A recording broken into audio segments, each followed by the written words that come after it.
Hello students, welcome to Pal academy centre. Pal academy সেন্টারে তোমাদের সকলকে জানাই স্বাগত। আজকে আমি তোমাদের কাছে নিয়ে এসেছি দশম শ্রেণী গণিত কোষে দেখি 23.1 যে অধ্যায়টি রয়েছে। এই অধ্যায়ের তোমাদের আর দাগের যে অঙ্কটি তোমরা দেখতে পাচ্ছ, এই অঙ্কটি নিয়ে আজকের এই ক্লাসটিতে তোমাদের সাথে একটু আলোচনা করব। তাহলে চলো আর সময় নষ্ট করব না, আমরা সরাসরি চলে আসি এবার আর দাগের অঙ্কে। এবং আর দাগের কোশ্চেনটি কী বলেছে আগে একটু আমরা পড়ে নিই, তারপরে এক এক করে আমরা প্রত্যেকটি জিনিস সলভ করব। ওকে, দেখো কি বলেছে। বলেছে সাইন সি ইকুয়াল টু 2/3 হয়, তবে cos C into cos x C এর মান হিসাব করে লিখি। আমাদের সাইন সি দেওয়া আছে এত, আমাদের এখান থেকে বের করতে বলছি কস সি গুণ দিয়ে কস এক্স সি, এই দুটোর গুণফল কত হবে। ওকে, দেখো আমরা এখানে একটু লিখে নিই যে sine sine C equal to কী আছে, 2/3 দেওয়া আছে, তাই না? এখন এখানে একটু আমরা চিত্র আঁকিয়ে নিই, একটা সমকোণী ত্রিভুজ, তাহলে আমাদের সুবিধা হবে, যেহেতু তোমাদের এই অধ্যায়টা ত্রিভুজ দিয়েই সম্পূর্ণ। ওকে, আদার্স ফর্মুলা ফেলে কিন্তু করা যায়। তো তোমাদের এখানে এই চ্যাপ্টারে অ্যাকচুয়ালি নেই, তোমাদের পরবর্তী চ্যাপ্টারে রয়েছে, সেটা আমি দেখাবো। তো আপাতত আমরা ত্রিভুজ নিয়ে করছি, ত্রিভুজ নিয়ে একটু বোঝো। দেখো সাইন সি মানে আমরা থিটা ধরবো। ওকে, এটা হচ্ছে সমকোণী ত্রিভুজ এ বি সি, নাম দিয়ে দিলাম। এটা হচ্ছে 90 ডিগ্রি। ওকে, এই কোণটা হচ্ছে 90 ডিগ্রি। এবার 90 ডিগ্রির অপোজিটে যে বাহুটি রয়েছে, মানে সমকোণ সংলগ্ন দুটো বাহুর অপোজিটে যে বাহুটি, সেটা সবসময় আমরা জানি অতিভুজ। এটা কখনো কিন্তু চেঞ্জ হয় না, এই জিনিসটা একটু মনে রাখতে হবে তোমাদের। ওকে, অতিভুজ, ক্লিয়ার? এখন সাইন সি ইকুয়াল টু এত, তার মানে আমরা সাইন থিটা যে সিকে যদি আমরা একটু থিটা ধরি, আমরা কি জানি সাইন থিটা ইকুয়াল টু, মনে পড়ে, লম্ব বাই কি? দেখো সাইন সি তার মানে আমরা এখানে ধরবো যে সাইন সি ইকুয়াল টু লম্ব বাই কী হয়, অতিভুজ হয়, লম্ব বাই অতিভুজ। ওকে, তার মানে এখানে লম্ব বলতে আমাদের 2 আর অতিভুজ বলতে হচ্ছে 3, তাই না? এটা 2 এটা 3, কারণ 2/3 ছিল। তাহলে এখানে আমরা একটু বসিয়ে দিই যে লম্ব মিন্স কত, 2, এটা আমরা লম্ব ধরবো, আর এটা হচ্ছে আমাদের কি, অতিভুজ আছে, তাহলে অতিভুজ কত, আমরা 3। ওকে, এটা যদি অতিভুজ হয় তাহলে এটা আমরা লম্ব ধরবো, এটা ভূমি ধরবো, এটা অতিভুজ ধরবো। ক্লিয়ার? এই ক্ষেত্রে মানে সাইন থিটার ক্ষেত্রে আমরা এই ত্রিভুজের আমরা ধরে নিলাম।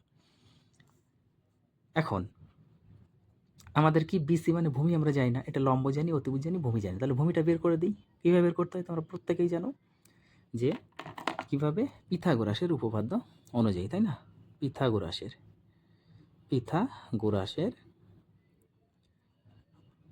উপপাদ্য অনুযায়ী পিথাগোরাসের উপপাদ্য অনুযায়ী আমরা লিখতে পারি কি কি বলো তো, যে অতিভুজ স্কোয়ার, তাই না? অতিভুজ স্কোয়ার ইকুয়াল টু কী হয়, লম্ব স্কোয়ার প্লাস ভূমি স্কোয়ার। এটা হচ্ছে পিথাগোরাসের উপপাদ্য অনুযায়ী। এবার অতির মানটা দেওয়া আছে, আমরা বসিয়ে দিই। অতি মানে হচ্ছে 3, তার স্কোয়ার। ওকে, লম্ব মানে 2 দেওয়া আছে, বসিয়ে দিই, তার স্কোয়ার। আমাদের ভূমিটা বের করতে হবে, তাহলে ভূমিটা যা আছে থাক, এইভাবে। এবার 3-এর স্কোয়ার করলে 9, 2-এর স্কোয়ার করলে 4, প্লাস কী আছে, ভূমির স্কোয়ার থেকে যাবে, যেহেতু আমাদের ভূমি বের করতে হবে। এবার 9, 4টা এদিকে নিয়ে আসি, মাইনাস হয়ে যাবে, ইকুয়াল টু ভূমির স্কোয়ার। ক্লিয়ার? পরের লাইনে দেখো কি হচ্ছে, আমাদের ভূমি স্কোয়ার ইকুয়াল টু 9 থেকে 4 গেলে কত হচ্ছে, 5 হয়, তাই না? 9 থেকে 4 গেলে 5 হয়। আর একটা লাইন দেখো, এই স্কোয়ারটা যদি আমরা উঠিয়ে দিই, তাহলে ভূমি পাচ্ছি কিন্তু √5। ক্লিয়ার? তার মানে এই ভূমির মান হচ্ছে √5 আমরা পেয়ে গেলাম। এখন এইখান থেকে আমাদের বের করতে বলেছে, তাই না? বের করতে বলেছে কী কী দেখো তো একটু কোশ্চেনে, হ্যাঁ একটু কোশ্চেনটা দেখো। এই যে কোশ্চেনে আমাদের কস সি আর কস এক্স সি। ক্লিয়ার? তার মানে কস সি কথার অর্থ হচ্ছে, এখানে দেখো কস সি, এই জিনিসটার কথার অর্থ হচ্ছে আমাদের কোন কোনটা বোঝাচ্ছে, এই কোনটা বোঝাচ্ছে, এই কোন কস সি। তাহলে এই কোণ যদি হয়, আমরা তো এটা জানি লম্ব, এটা জানি হচ্ছে ভূমি, কিন্তু এই ক্ষেত্রে আমাদের কি লম্ব ভূমি একটু চিন্তা করতে হবে। দেখো অতিভুজের সাথে যে বাহুটা যুক্ত হয়ে কোণ উৎপন্ন করেছে, তার মানে এখানে মনে করে, সাপোজ এটা মনে করো থিটা কোণ, তার মানে সি কোণ। তাহলে যে কোণটা উৎপন্ন করে এবং সেই বাহুটাই ভূমি, তার মানে এখানে ভূমিই আছে, আমাদের কোনো চেঞ্জ হয়নি। যদি কোণটা এদিকে হতো তাহলে কিন্তু চেঞ্জ হয়ে যেত, তাই না? আর লম্বই আছে, কোনো চেঞ্জ হয়নি।